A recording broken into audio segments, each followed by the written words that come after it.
Musiyo mutya bana Uganda batulaba manyanze original benja eranga baterevona ku lwalero nyingidone embozi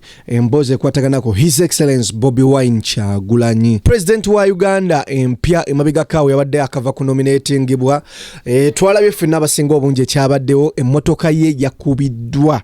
neyasibwa Endabilwamu of which tekyasanyusiza bannayuganda basinga obungi kati mu mbeera eyo abaana b'Ewa Kiseka bambi babadde very touched abaana abasinga obungi Ewa Kiseka abakolera Ewa Kiseka babayita ba team Kiseka market bana ba Nup bano bekolamu omulimu ne bakola team yaabwe bagiyita team Kiseka market bagenze okulaba nga kiba kyakutyobola kitiibwa kya president waffe omujja oba president wa Uganda empya ne bagamba nedda ekyo tekisoboka kati mu mbeera eyo wemba mutyobodde president ne mwasa Endabilwamu y'emmotoka ye mwenga aba police of course fe aba team Kiseka market titujja kulekerera president waffe fe wetuli okwebererawo tu supportinga Nup at the same time tu supportinga president wa Uganda empya Bobi Wine Kyagulanyi mission 2021 tuyingire gwange pya erya Uganda gwanga erigenda okuba epya bwepya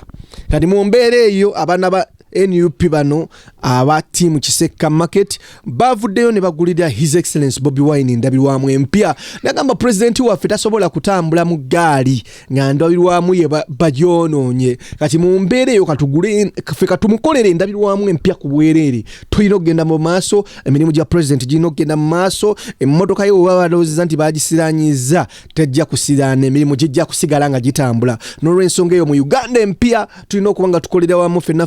Uganda era tulina okuba nga tukwataganira wamu bwe kubeera nga mission zonna n'eggwanga lyaffe lijja balikulaakulana era nga gwalina national ID mu mutima mulungi national ID eyo kiba kisoboka wandi gitutenwali n'ogikubamu photocopy n'otatambula nayo n'oba nga ate ogireka waka osobola ogye kuwumira omulimu ku lunaku lulinga ennaku z'omwezi 14 January obagenda okubeera nga balondera owa president of which Bobi Wine ogenda bo mulonda ennaku z'omwezi 14 January ogenda bo tikinga wali ndowooza kabonero okamanyi umbrella kati mu mbeera eyo ge mawulire amapya agaliwo mu nkambi eya Nup His Excellence Bobi Wine abaana ba Kiseka market bambi bekozeemu omulimu era nga nange nandyagadde nkozesa omukisa guno okubanga team Kiseka market mwebale nnyo omulimu oba omulimu omunene gwe mwakoze okubanga mbuswaza ate bana abasajja abagyemu Endabilwamu y'omukulembeze waffe n'olw'ensonga eyo NEKOZ TV kwoli amanyanze original benja bw'oba tonna subscribinga ku YouTube channel yaffe please subscribe on our YouTube channel bw'oba oli mupya please tekako ekigalo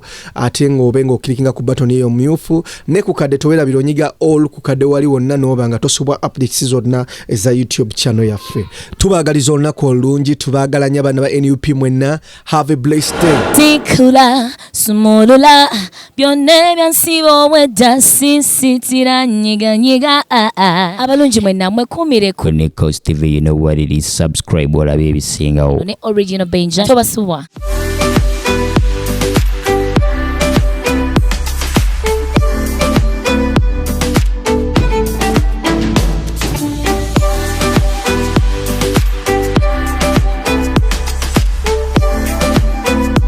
Yo, my people, what's up? It's your boy Eddie Kenzo with my boy Original Benja. Subscribe on NEKOZ TV.